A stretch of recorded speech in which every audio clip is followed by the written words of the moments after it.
Everybody, welcome to Over 50 Starting Over. I'm Barry Edwards, and today we're with a very special guest, my cousin Adam Tills. And Adam and I discussed doing this podcast. It's kind of a tough one. It's a deep one. I hope that we do justice to the subject matter. It is about losing loved ones to drug overdose, which is a epidemic today. And I've had this happen on both sides of my family, meaning my mother's side and Lisa's side. Very parallel, very parallel. I was talking with Merle about this just the other day. He was telling us about a friend that he and his girlfriend both got addicted to heroin. Just if anyone's seen the movie Dope Sick, it's that story. And it's that story over and over again about someone getting prescribed Oxycontin for pain med. And this particular person needed it badly. He fell off a roof while working. And then when they wouldn't give him more Oxycontin, which is basically heroin, you go out on the streets and get it. And I just want to set the stage here a little bit. So he and his girlfriend took turns detoxing off of it. And it sounded horrific. That he spent like a week or something in bed, the chills and shakes and all of that to get over the heroin addiction. Then 2 weeks later, she did the same thing. I mean, you just can't imagine how horrifying this is. And frankly, how impossible that sounds to actually have that happen. So today I want to touch on some subjects. Like I want to talk about the theory, the idea of genetic predisposition to addiction. I want to talk about our family members and friends, the role that they play in a person's life that's dealing with addiction and how it affects us. And I have some notes from Lisa that she wants to share about her nephew too. But for now, I want to bring in my dear cousin Adam. And hey, just tell us, give us a brief little bit about you and your brother David. Yeah, good to see you. We don't get to see each other a lot. Not enough. Not enough, that's for sure. So, my name's Adam Tills. I am 46 years old. My brother was a year and a half younger than me, so he would have been probably around 45 at this time. I'm from Northeast Ohio. I live in Columbus now. And everything that Barry just mentioned, I can relate to in some way. And I kind of wanted to just let everyone know that I'm not trying to preach or judge. I just want to be as honest as possible on what he went through. Yes. You know what I mean? Like I'll never, just after going through a lot of this stuff, like everyone has their own path, right? So if I could help one person or just get some advice and it helps, that would be awesome. But no, we're not trying to judge. I'm not trying to judge. I'm not trying to tell you this is the way to do it. I'm just trying to be honest with you guys, right? So anyway, yeah, I don't know if you want me to just. No, I could start you off right here, Adam. The reason that I gave so much thought to this podcast, and it's a really like, my God, even after you said, yeah, I'm in, I was like, oh crap, because it's so hard. And it's sensitive stuff. Well, it helps me too. It helps me. So I need this too. Okay, and here's so often. I totally get that, and I want you to speak to that more. Here's where I want to start you off, because this is what inspired the idea of this podcast for me, and not only just losing family members like this, which is so difficult. The families handled them very differently. Want to talk about that? But to get you started, what got me wanting to do this was your eulogy. And I texted you after that evening about, I thought it was perfect. I wish I had it written down. I wish I had it recorded. And here's why, is because you handled that with the most maturity that I could ever imagine. That all you did was talk about the best of times with David, what he meant for you, to you as a brother, and not a single mention of the ugliness of this addiction or anything. What I'm trying to say is you left us with the memories that we definitely should have been left with. I can't thank you enough for that. I don't even know where that came from in you. I don't know either. It was crazy because I remember getting that text from you, and it made me feel so good because I think I was at my mom's or my aunt's house the day of, and I'm like, man, I just want people to laugh a little, just smile, Same just here. something, just break it up a little because it's Yes. just. So I mean, I remember talking about like me and my brother playing. We were outside and he was playing, and he was an awesome athlete, good looking kid, and he went and dunked, and this rim came and hit him in the head, and it was the first day of summer, and like metal was sticking into his head. And he just looked at me, and I'm like, dude. So he went home and locked himself in the bathroom. I'm like, dude, you got to go to the hospital. Like, come on. So my mom had to come drag him out of the hospital, but it's just like things like that with Dave. But like, I mean, obviously at the moment you were scared, but I'm like, dude, you look back and it's funny. It's like first day of summer, my brother's already getting stitches, half his head shaved, blood coming down, my Oh, shirt stained with blood, and it was fine, but it was just like he was just like, no, I'm not going to the doctors. I don't want a shot. I don't want any stitches. I was just like, all right, whatever. Mom, take care of this. So anyway, wow. but that was an example. But those are the funny things. Like I just wanted to keep the funny things in mind. So, Sure. but yeah, no, I appreciated that message too because it wasn't everyone kind of takes things differently, and Yeah. just knowing that you took it the way I wanted it to be taken, that was great. So It was, yeah, Lisa and I talked about it. It was so appreciated. I want to mention about the parallels. So I'm also going to talk about Jack Gigante, Lisa's nephew, and he star athlete. I got a YouTube video of him being interviewed by a reporter, and he yeah, handles this so well. He's like 17 or 18 years old. He has this yeah. monster game. I'll play it in a little bit, but let's just still set the stage a bit. Let's talk about David as an athlete for a little bit, Oh, because man, one thing that you said that I just thought was so gracious of you is like you had to work your ass off for any yeah, yeah. accolades whatsoever, and he was just a natural. He didn't even work at it. Oh, dude, I remember we were having like it wasn't an intervention at the time, like for any like alcohol or anything. It was more of an intervention that we needed. Dave, we all both of us needed to improve our grades. So we had my mom, my dad, my grandpa, Wow. everyone there, and my dad. I remember my dad going, "Dave, you just gotta get good grades. Like you can do anything you want. You're not like Adam. Adam has to work for everything. He has to try. But you're just like natural. And if you just got the grades, I was like, look, I'm sitting right here. I'm like, you understand that, like, but I was like, all right, this is for my brother, okay, so I'll take it. But I was like, it was absolutely true.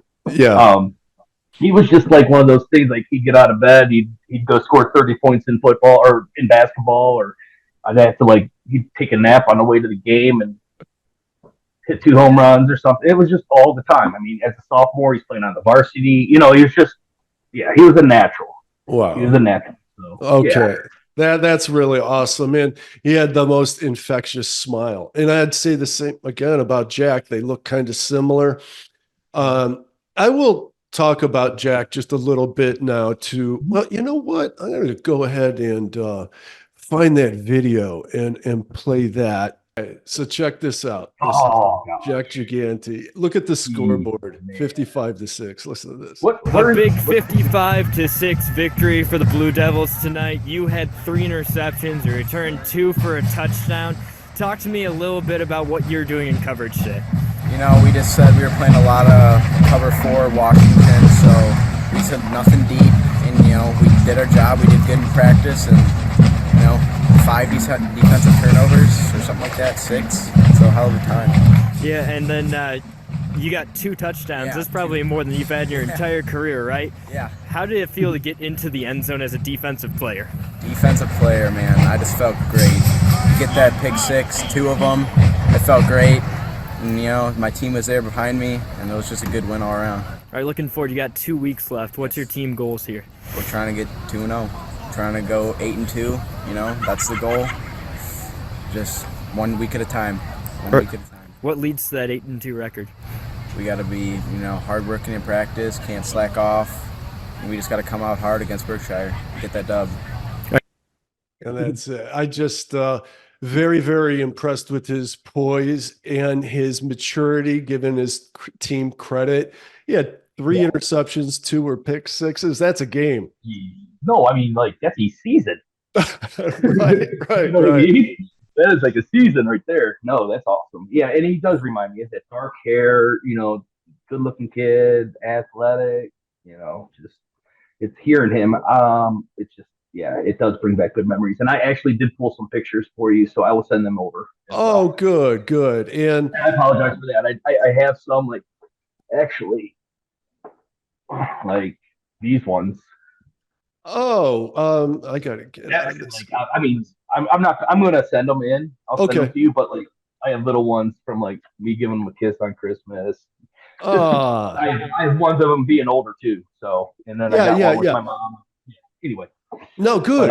I'll overlay them as you're talking at the appropriate times. I'm going to do the same. I have 3 of Jack as well. I was going to share the screen, but it looks better when I overlay them in post. So I'll do that. Cool. We got him going through some phases. So like the football one was his young one. Then we have one he's got really long hair, but still the same beautiful smile, glint in his eye, good looking guy. He was a sweet kid, man. He was a really sweet kid. And here, I mean, I guess we'll start getting a little real here. I'll tell you, it was kind of, to me, I didn't have a lot of constant contact with him, but to me, it seemed like he went from like 16 or 17 to in jail and addicted to drugs, stealing. You know him as a little kid. You knew him as a high school kid, like not. Yes. I guess my point is, this is where I think we could segue into this talk about genetics versus whether it's something you develop throughout your life.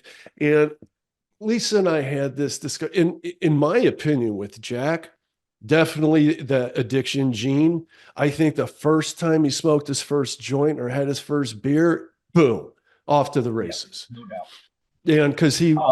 Yeah, go ahead. I'm sorry. No, I just say it because of the rapid turnaround. And next thing you know, he's in court for felonies for stealing to pay for a very serious drug habit. What do you think? What was that transition like with David?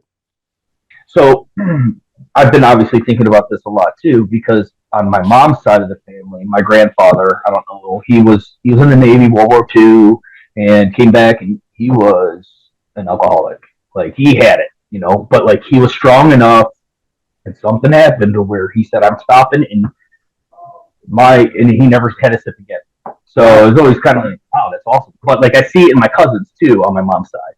I mean, just that gene where you just like try something, you're like, man, if I do more, I'm gonna even feel better. Right? Yeah, like I can't just sit here and have 3 beers and I want to have 10 beers and just, but that was something where we couldn't, I say we, because it's a family thing, but I just don't think he could stop, or even if he wanted to.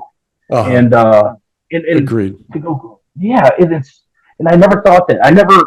Growing up, I never had issues, through high school, through college even. Like I could be like, I'm not drinking for 6 weeks, but now that I understand it more, I remember going, Dave, just stop, dude, because you got 2 kids. Yeah. Well, when you're dope sick and you're sitting in bed and 5 minutes from now you could feel like $1 million, right? 5 minutes, right down the road. In 5 minutes, I can stop this. That temptation is just too much. You can't do it. But I also do. So I truly believe that genetics definitely plays a part in it. And then I think there was, and fortunately and unfortunately, when we were going through this, when he was kind of like getting through high school and moving on, I was at college, so I was away.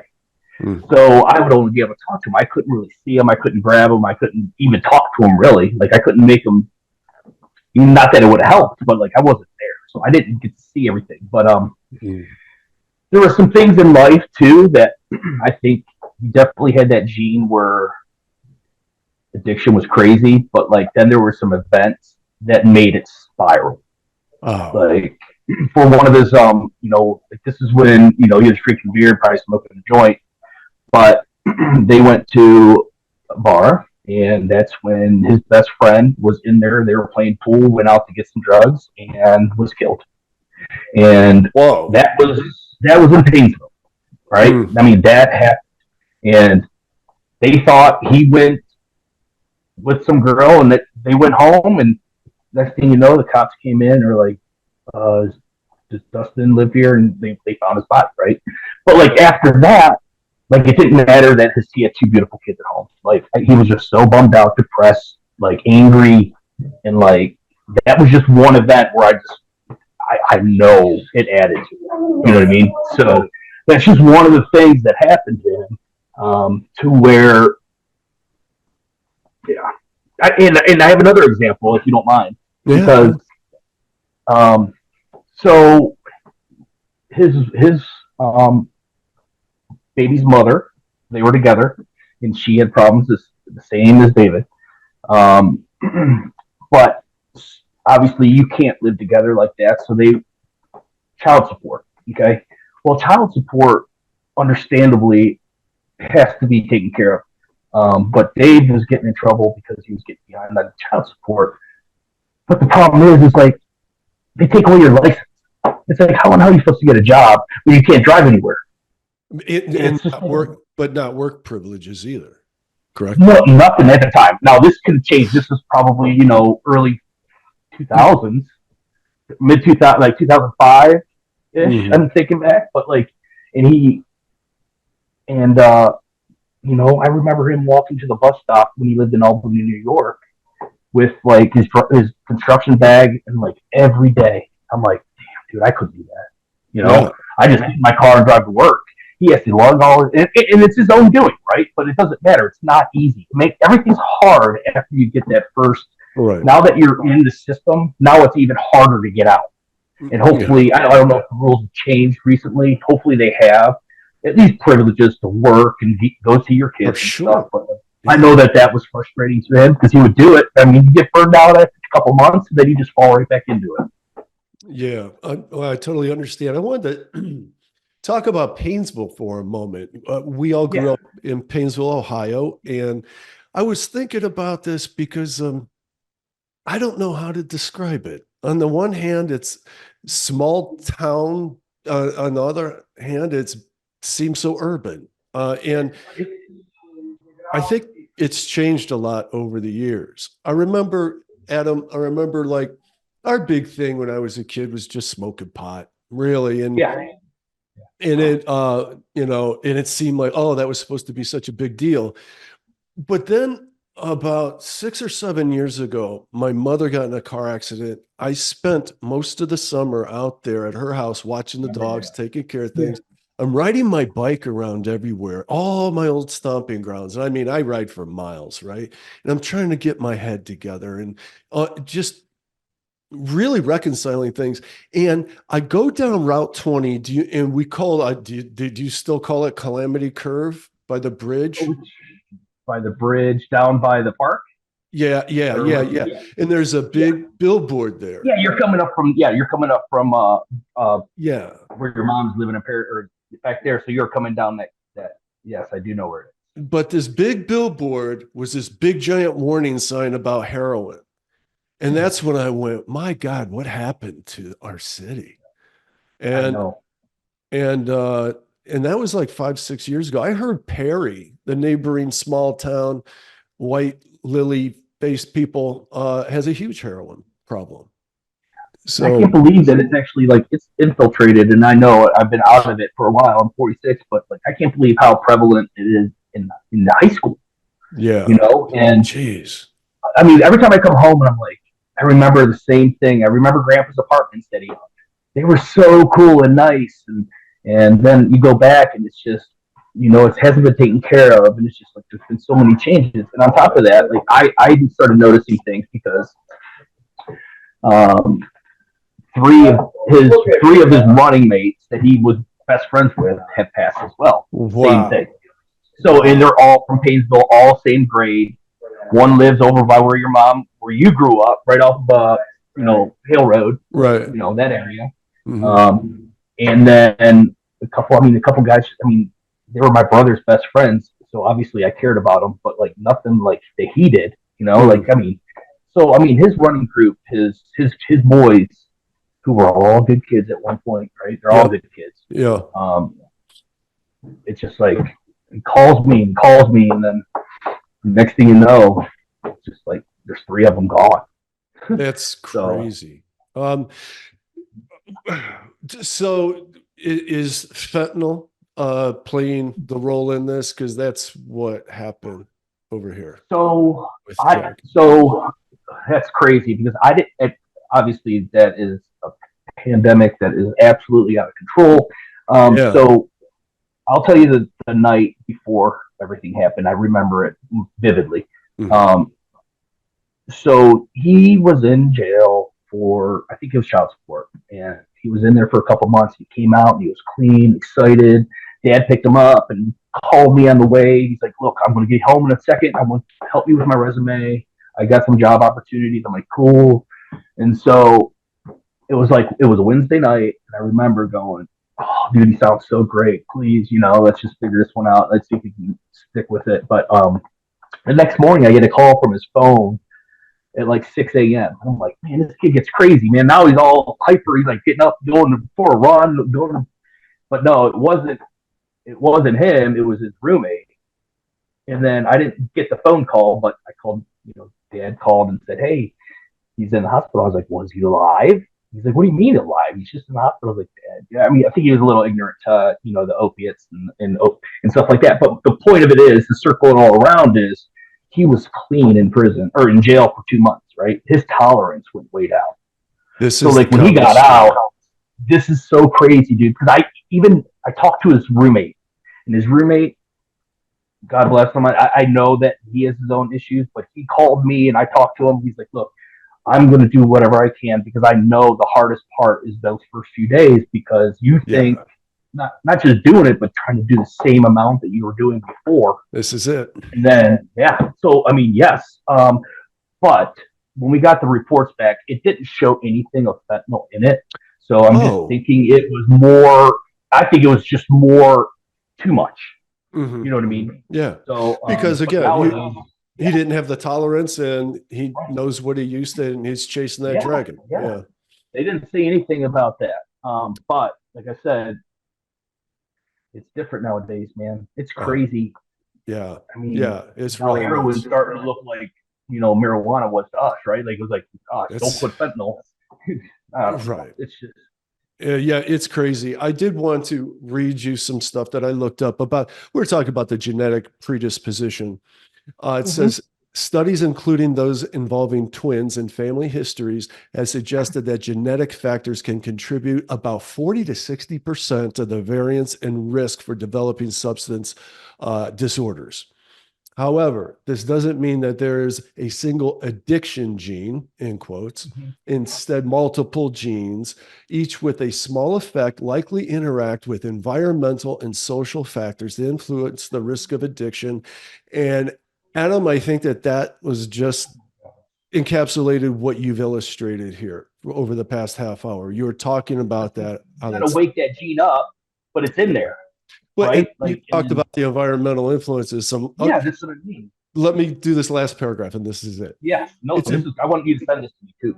It's important to note that having a genetic predisposition to addiction does not guarantee that a person will become addictive. Lifestyle choices, environmental influences, and personal experiences also play crucial roles in the development of addiction. All right, that's all. What I do want to talk a bit about are family members and friends. Now, there's a lot to talk about here.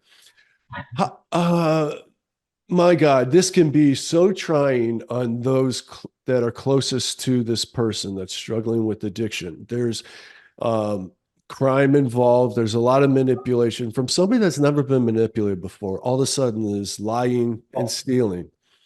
And we are stuck in a position of, it's a constant battle between unconditional love. They need unconditional love to get through this. Then you start getting taken advantage of. Oh no, they need tough love. They need, just really tough love. And dude, you're right for about 5 minutes until you're wrong. And you're almost always wrong. Would you agree? Absolutely. And that was the reason why I wanted to say, like, just because I'm sharing you my experiences, I'm not telling you this is the right way, because God There's knows not. that I didn't do it the right way. And I don't know if I could have done it differently, but like, he was the most he was so sincerely like manipulative that like I was willing to do anything for him. Like, he was so good at it. Oh, wow. But it was like, but I've gone through my mom. My mom was the first to actually be like, I'm not answering his calls anymore. If he wants to see me, I want him to text me, and I would love to see him. But every time I call, he's asking for money. I feel bad, and they'll hold it against you.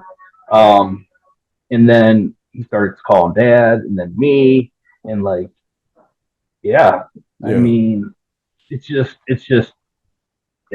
know, there's no right way. I mean, it's There's crazy no. because I've done both. I've done both. I've been like, look, man, I'll get you some money. Just not even for the drugs. I didn't want it for the drugs, obviously. I wanted it for him to get like some food and, you know, have a place to sleep. And Right. but yeah, Right. like, So then there's a realization at some point you got to fight with the idea of you have to let go, and yeah, they will only find a recovery on their own. And right. that's a really difficult place. On our other side of the family here, Cool.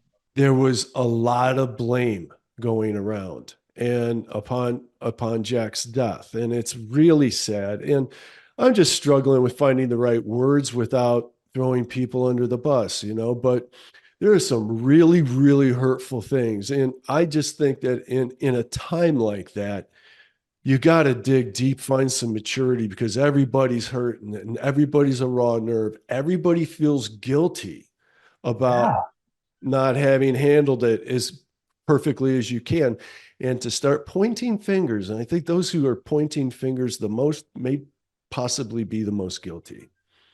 yeah. I mean, they use the word enable, right? Like, Right. no one does anything intentionally to make it worse, right? Like, we all had good intentions. So no matter what you agree with or what you don't agree with, like, it wasn't intentional. Like, Right. the negativity wasn't intentional. It was out of the goodness of your heart, hoping to help. No one said, I'm just going to give him money so he can, go get, more drugs. No, we all tried to enable. It ended up being enabling, but like, that wasn't our intention when we were doing that, right?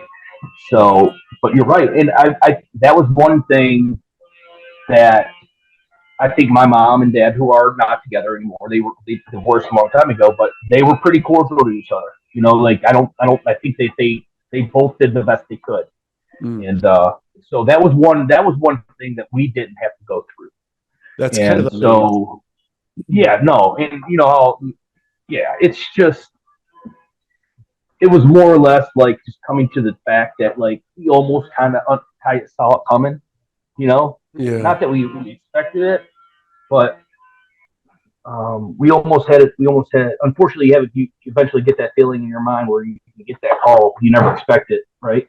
But Mm. um, it wasn't a surprise, right? Like, it was a tragedy, and it made me sick to my stomach when I heard it. But it wasn't a surprise. And Isn't that painful to say? yeah, there's other things that are painful to say too. It's like, because I had to call Hannah, my wife. We didn't know. We couldn't get hold of anybody, so we called the medical examiner, and my wife found out first. And I was heading up to Painesville to go to the hospital, and she said David passed. And then I had to call my mom, and she was out of town. And then I had to call my dad, and I mean, that killed me. My mom had her husband. My dad didn't have anybody with him, Right. but I had to tell him. And so Ralph went over, his twin brother, and they came along, but it was like that was the hardest thing that I've ever done. And then this is real. I don't want this to be taken a bad way. I really don't. But like, I was so worried for my brother every friggin' day, every day. Like, when he was in jail, I'm like, I know where he's at. I know he's healthy. I know he's getting food. And I was like, I love it. Let's just take a break. Maybe we come up with some ideas. And then when he passed away and I heard that, I'm like, it broke my heart. But then you feel guilty because you're like, man, the last 10 years, like it's almost a relief. It's like, Wow. not that he's passed away, but just because it's so hard to take his phone calls when I can't help him. Like that was the hardest part. And For sure. it really, really, really affected me. So like when, after, let's just say we kind of get through the grieving, you never really get through it, but you get past that initial grieving part, you're almost like, man, this is a relief, but I still want him here. You know what I mean? And I feel guilty. Like I get really angry with myself when I think that. And I'm just telling you to let it out. But like my mom, it's just like they did everything that they could. But like after he passed, we didn't have it anymore. It's like, oh, we don't have that gut punch. And I felt so guilty and like self-centered and Wow. just like how can you say that? Just but it wasn't because don't want him here. It was that feeling of guilt of not being able to help, not being able to do anything, and then all of a sudden we didn't have to worry about it anymore. I totally So understand it. And also, if you put yourself into David or Jack's shoes and think about that struggle with that addiction, how horrible that had to be for them, how oh horrible it god, was to know you're manipulating people that you love and to have a hunger that you can't yeah, satiate like that, and then to struggle and go through the extremely difficult recovery process multiple times. multiple. I mean, that's just it. From their point, I can understand your feeling of relief of not having the gut punch all the time, for sure. But you got to have a feeling of relief for them as well, just to Oh, be absolutely. released. He's been demonized for so long. Yeah. Yeah. I Sorry to don't interrupt you. Yeah, no, I know. agree so much with that comment. So much.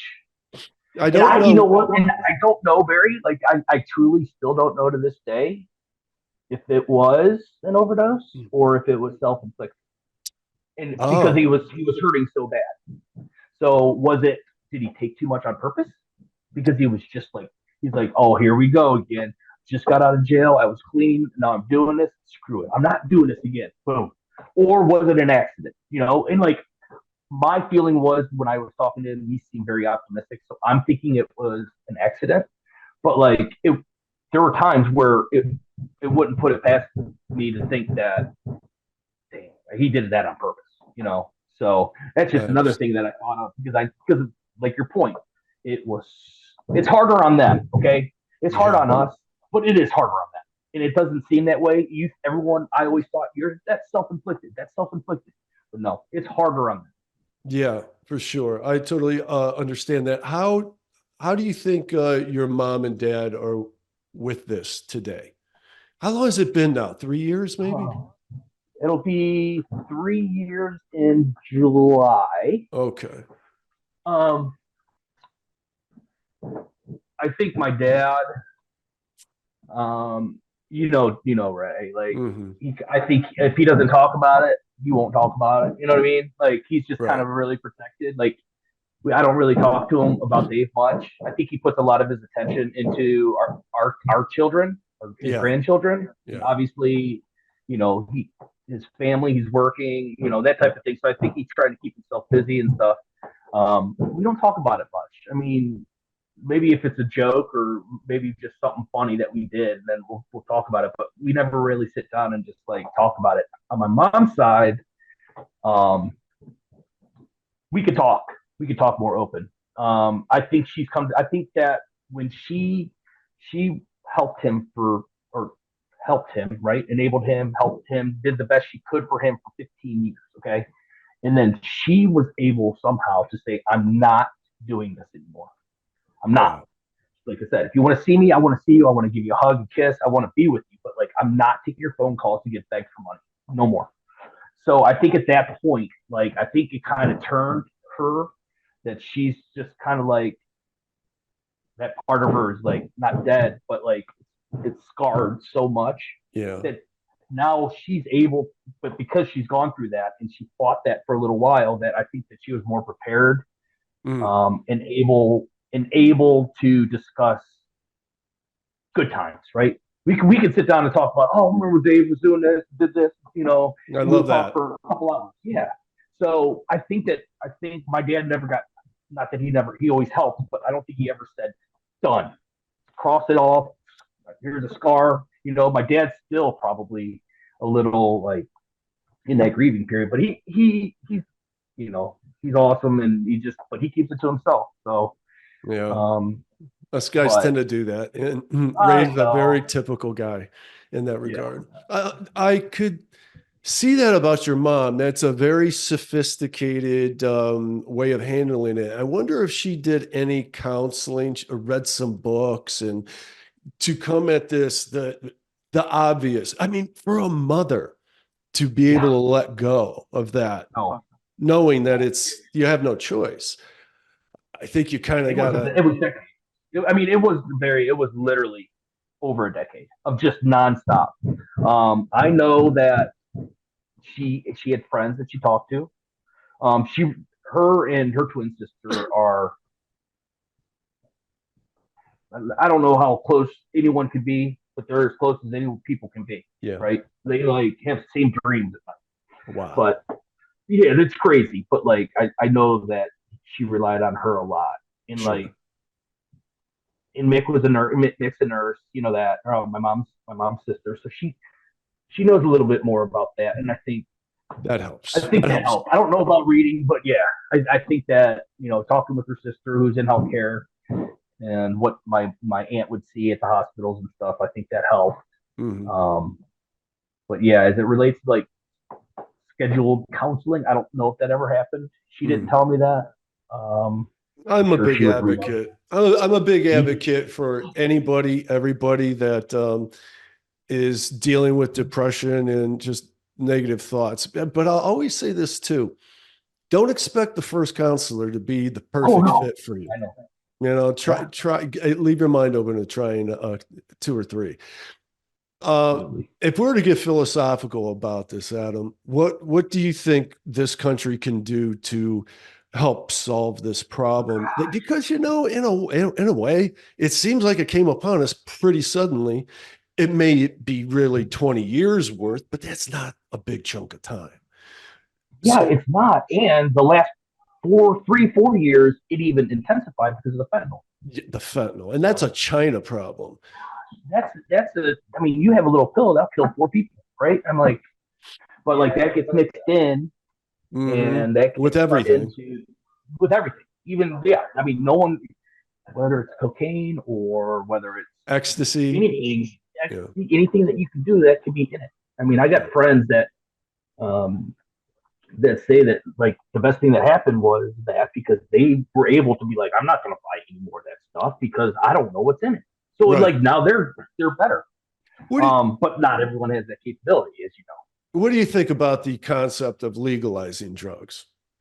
To take the crime out of it. Now all of a sudden you can take the fentanyl out of it but you would have to like legalize everything. I can't support that. I can't, man. I just can't. I know that it's no. When we're saying legalization, I'm not talking marijuana, right? I'm not talking. I'm talking like taking the crime out of, getting the cartels out of it. That's the thing. Like there has to be, and I don't know. I don't have an answer. I'm not talking about. It's a tough question. Politics. I know. I'm not talking politics. Okay, but like we have. It's getting in here somehow. So we're going to have to hold people accountable of getting this in here into the country. And then, I've been following like Portland. I think they tried to legalize a lot of stuff, and I think that they're turning back on that again because it's just becoming easier for people to sell it. And I think, dude, they're giving people. You have to be very strict with the big people that are actually bringing this into the country. If they're caught, they can't be in jail for a year or 2. Right? Like that's ridiculous. They're killing whatever many people. So I think prison sentences have to be longer. I think we have to hold different accountability countries. Yeah, countries Mexico, China. I mean, they bring it in. I mean, we're surrounded by other countries. Even if it's North America, it's still a different country, right? So Mm. they're getting in, and it is a very hard thing because I don't know, Barry. I don't know. I'd like to hear your Yeah. thoughts on it. Well, I don't know what we could do. I know I have a little more information, but what to do with it, I'm still not sure either. I know Portugal legalized drugs some years ago, and it's been a positive, a net positive. It seems to be across the board. People are in agreement on that. But to contrast that with Portland, which you're right, they've been just continuing to slide right down the toilet. Uh, the Portugal situation, to my understanding, is more of you can't you can do it's legal, but you can't do it in public. You can't do the public intoxication thing. If you get arrested, you're going to get a choice of either going to jail or going to rehab. Mm-hmm. And more people are choosing rehab. No, And Portland, they're just giving you, letting you have the and drugs you're right outside. And it's all outside, over the right? place, all over Yeah, the place. it's not in your house. It's not in a hotel, or it's Right. not in. I mean, it's out in the street. Yeah. So yeah, That's maybe how a little. not to do it. Yeah. I always kind of thought that it should be experimented with, very much like what I've hear about Portugal. And I mean, I've thought this since like college, but because of the crime factor. I mean, we are just building cartels because of this, because they can control all these drugs and just make ungodly amounts of money. But what if we legalized it, but with every purchase, you get information about the negative effects and how you can get rehabilitation. And then with the tax dollars made from it, now we'll screw that up in a minute, but in a perfect world with most of the tax dollars coming from it, you just increase rehabilitation facilities and studies and outcomes. I think it sounds like a good experiment, but you got to follow through Well, on all of that. and I agree. I truly 100% believe in rehabilitation. David was at Salvation Army for their rehabilitation. I want to say between 2000 and 2020, when he passed away, maybe he was clean for 3 years. And he stayed Wow. at the Salvation Army, worked for the Salvation Army, and that structure helped him. Now, Sure. obviously, the demons came back, but during that time, he was so happy, and I remember that because I went out to he was in the person that he started in Akron, and then the family that ran that Salvation Army was asked to go to Albany, New York, and start that facility, and my brother moved with them. That's how much he loved them. That's how much they Nice. helped.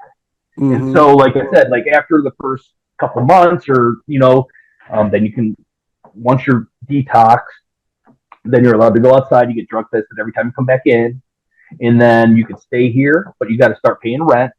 So they'll work at the Salvation Army stores and pay for their rent, and then but eventually, I mean, you got to move on. But so I got off a little tangent there, but rehabilitation is huge.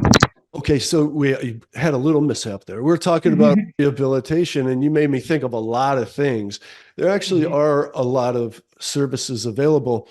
I just mentioned that Lisa's brother he went to a rehab facility in New Jersey, like he had to go away for at least a year and a half. It might have been more.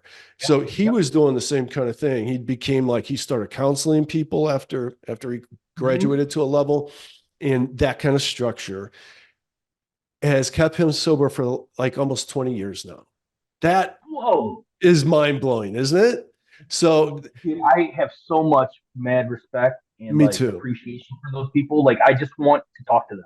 I That hear. is so awesome. Oh, and to talk to him, he's a very insightful guy. I mean, yeah, he's very insightful.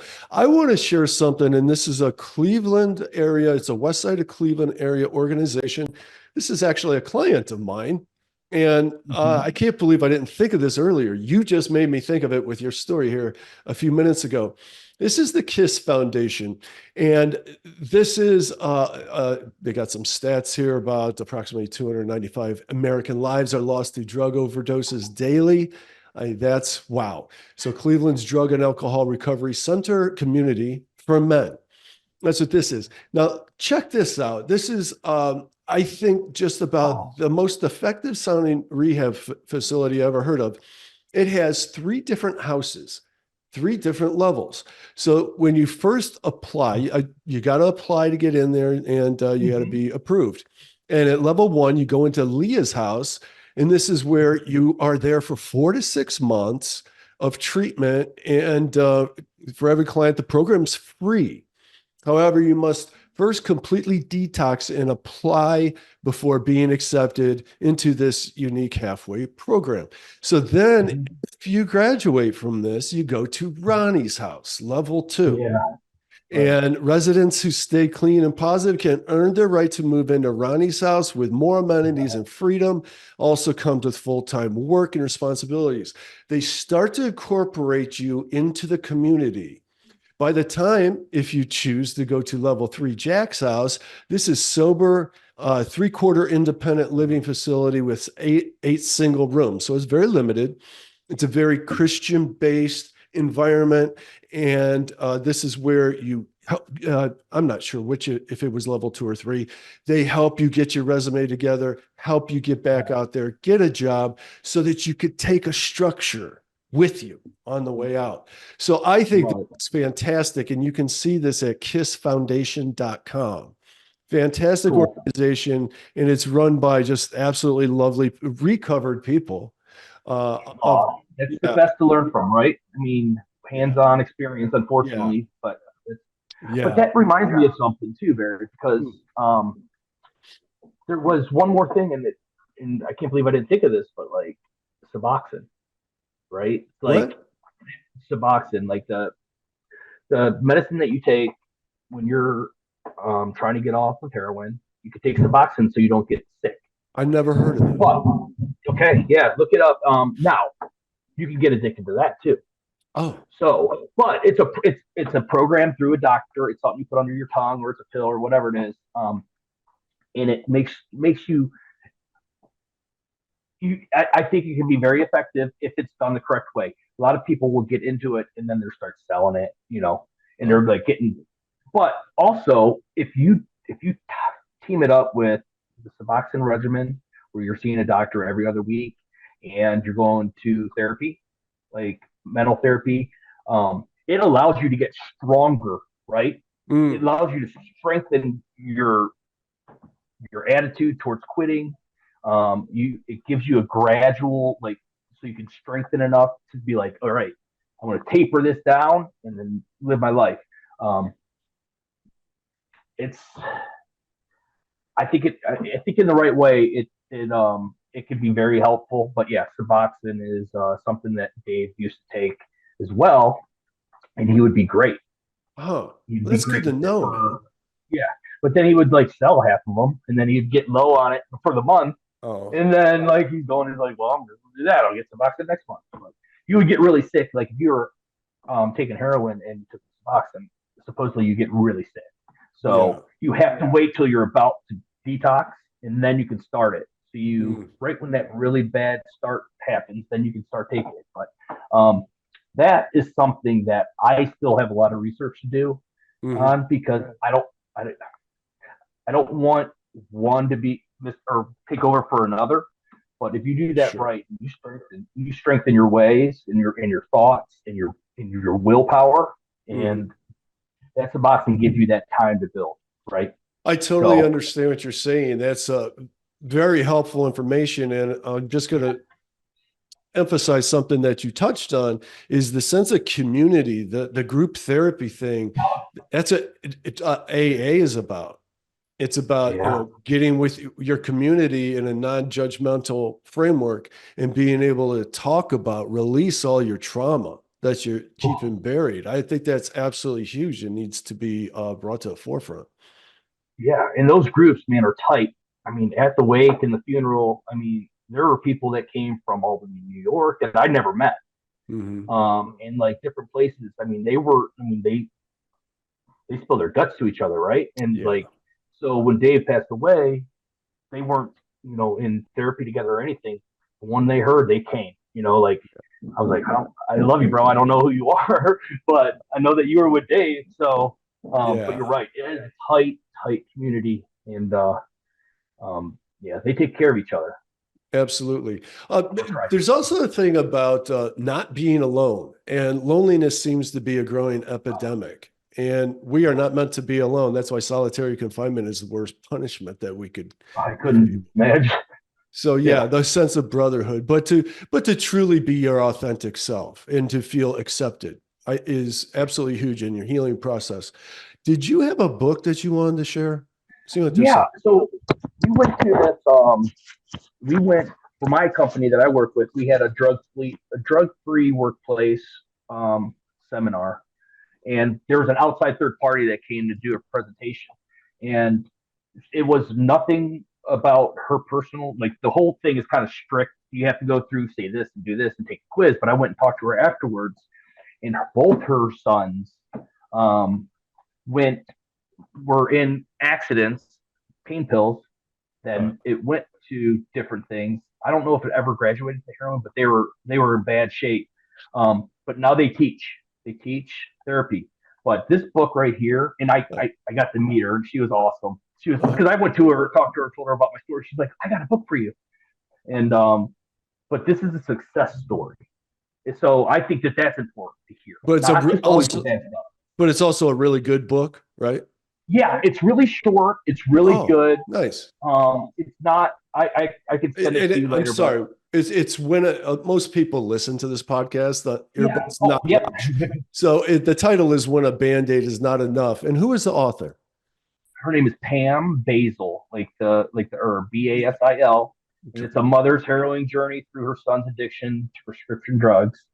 And I mean, after she brought her sons up during it, so I just had to go talk to her just to say, hey, you're not, obviously she knows she's not alone, but I understand. But this is a success. I mean, they've been clean for years, and maybe it'll help. Maybe it'll help someone. Oh, it'll definitely. Just like give someone hope, right? And that's what I told her. I was like, look, the worst thing that we need, the worst feeling in the world is thinking I'm the only one. I'm an ass, man. I'm such a bad person. I do all this, and then I'm never going to get better. Right. So you always have to hope, and you have to know that there's other people out there, like exactly like you, right? That's like you have to know you're not alone. Like there's a lot of people like you. Right. And that's really good. I should have brought this up earlier. I don't know why. It would have been more appropriate in the first half of this show. But I think this real epidemic was mostly caused by the Sackler family, who I think is it Purdue? Purdue makes chicken. I was going to say Purdue, but it is Purdue Pharmaceutical. There's a Purdue Pharmaceutical, I believe. That's okay. That's them that pushed Oxycontin. Might be spelled differently, but yeah.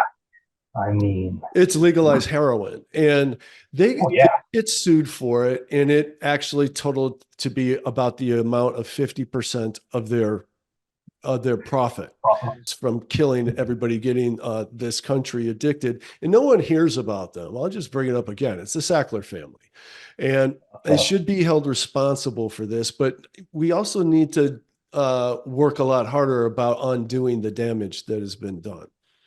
I mean, it's too late to stop it. Right now, you got to undo it, right? As best you can. Like did you ever see that show, that miniseries Dope Sick, starring Michael Keaton?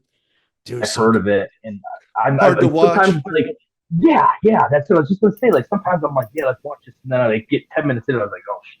Train Spotting. There's other movies that are back when you just see this, and I just look and it's such a good on the floor, just get sick. Oh, it's so good, but so hard to watch. Of course, the performances were absolutely astounding, but it gives you a full understanding of what happened. And it's a sickening state of affairs. But our pharmaceutical industry is completely corrupt, and they could sell whatever they want. As long as when they get sued, they give you 50% of their winnings. Well, that's the thing too. When I was in the healthcare field, I was selling medical equipment. We weren't allowed to give a pen away, right? Because that was going to be like, oh, we're giving them gifts. Because back earlier, before when this was first going on, they were being like, all right.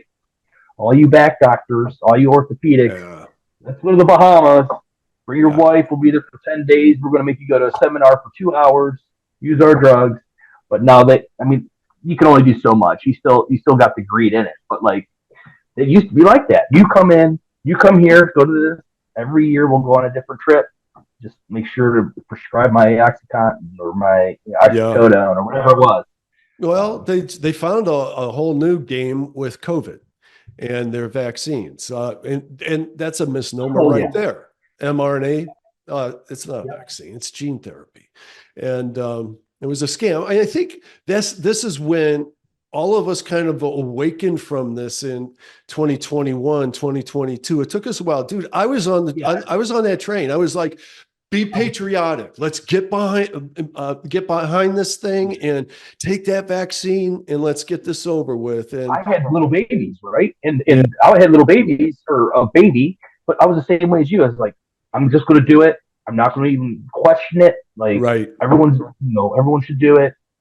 But now it's just the more you read, you're just like, what the heck? And now I'm Exactly. afraid that I know that we're getting off tangent a little, but now That's that all you right. brought something up, It's this political important. year, I'm afraid there's going to be some other sort of scare pandemic type thing coming. And I don't know who it would benefit. But I'm The just afraid that pharmaceutical. I'm just afraid that I the totally agree. political atmosphere. I see it get floated out into news articles like, this latest strain, that one. They're just throwing a bunch against the wall and see if I one know. sticks. But I think when they lost everybody, the masses, is when at the end of COVID, they tried to get a mandate to get all your children vaccinated. And it's been proven. A lot of doctors have come out. I listen to them on podcasts, and they're like, your kid has a better chance of developing myocarditis, heart inflammation, than dying from COVID, which they have virtually no chance of without. Right. So that you're talking that injection, it can cause that to the heart for kids. Is that what you're saying? Yeah. Yes. I'm really ignorant when it comes to that. Gosh, that's Yes. crazy. Yeah, but their board of directors are like, hey man, we had record profits over COVID. Now, how are we going to keep this going? And what are you going to do for us next year? But now, yeah. Yeah. So to your point, yeah, a little bit off on a tangent, but it's a very important one. I speak to that every chance I get. I mean, our FDA's corrupt. They're aligned together, and it's just not I used to go to NIH all the time. National Institute of Health for Fauci work. So that was one of my facilities when I lived in DC. And I was kind of bummed out, man, because I love that place. And I'm just like, man, that place is just a big old corrupt area now. It is. I'm like, geez, oh man, like he's just a pawn. Oh, and you know what? I appreciate people calling out with facts now, not just like thoughts and what they think, facts. And yeah. So, but it's hard to say, what are the facts these days? Because between the FDA has told the pharmaceutical industry to test themselves. No, what the hell is that? Then it's not pure testing anymore. It's bias testing. Yeah, to say the least. So we got that. So when we talk about science and what is science, I think we kind of lost track of what science really is. And we need to bring that back. Well, with that, Adam, we covered a lot of ground. We talked about the hard stuff. Dude, we didn't cry. And I was I was starting to, bro. I was starting to because I was like, and that's the first time I have probably since he passed away. Like it was like it's made it real, which feels good though. Well, I'm glad for that. And that's really what I wanted. And rest assured, those photos will be going on here in a very nice and tasteful manner. But what I think the nice stuff though is we memorialized our loved ones, but we talked about how we felt during the hard times, the things that we did wrong, the ways that we couldn't not be wrong. Yeah. And we talked about real rehab stuff. You told me some stuff that I have not heard of. I forgot about this rehab facility here in Cleveland. They're my client. Yeah. So I forgot about I was taken in to get us some doctor's appointments, and then, so there are. I think I think we're trying as a society. I think we're trying. We're becoming more aware. Yes, we're becoming more aware. Now, I'm not the pharmaceuticals out of it. Like, I think the human beings that are in this world that actually too want to make a difference, I think they're really truly trying. Like, Yeah. I mean, obviously, when politics get involved and billions gets involved, like things kind of get thrown out. But like when it comes to like, I think we're becoming more aware. And like I said, unfortunately, I learned the hard way that if someone is struggling, like, please know that they're feeling worse than you are. Even though they're high, they feel worse than you. So just remember that, like, and yeah, man, it's a very difficult. I think about him every day. I really do. I really think about him at some point during the day. I'm thinking about it. Of course. And like what I could have done, and that smile that he has, that smirk, like, I want to mess with you. I'm like, but you know, it's I'm really appreciative that you thought of me.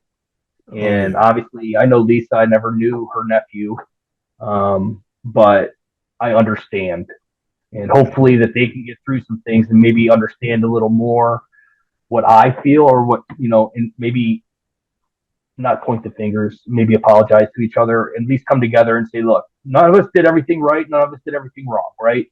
Unfortunately, this is the way it happened. Look, we need each other. Something like that, you know, just something. There's nothing. He's not going to come back right now, right? So, and that you gotta love your family. The thing about the double-edged sword, there's a forgiveness versus revenge. You're going to be in one of those states, and if you're in revenge, the saying goes, make sure you dig two graves, because you're killing yourself too. And forgiveness is a difficult concept. We could talk about that for another hour, but you're going to have to contemplate that. You know, well, I mean, when I listen to my podcast as well, and I listen to true stories and listen to people that do forgive, and like, it doesn't come right away, but like, they seem so much in a better spot when they actually do forgive. And they come to that realization, whether it's someone that was murdered or someone that was raped or anything. That's tough. But when that family member can come over and be like, look, I'll never forgive you, like, for what you did, but I forgive you as a person. Like, I'm going to let it out of my heart, the hatred, the revenge. Like, I'm going to, you know, whatever your entity is that you believe in, whatever it is, that's on you now. So it's only going to make me worse if I have hate from here. And with that, I think we should end this podcast, because I think those are beautiful words to end on. I love you, Chaz. I love you too, Adam. And give your family my love as well. Thank you for doing this. It's very important. All right. Hope to see you soon. Thanks, everybody. Have a good